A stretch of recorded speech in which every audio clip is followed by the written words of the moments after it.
майка. Срам ли ви беше да се съблечете голи?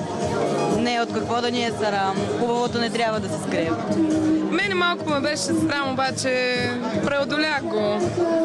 А как се взима такова решение човек да се съблече гол за списание?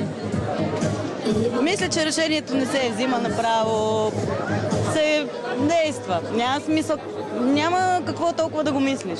Или го правиш, или не.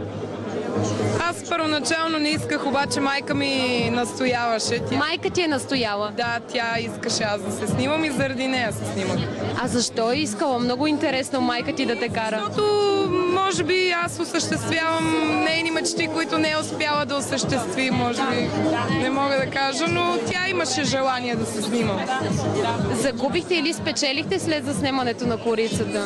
О, не, в никакъв случай не съм загубила, даже напротив спечелих. Много приятни емоции, нови приятели, страхотни спомени спечелих, което е нещо, което не се купува с пари.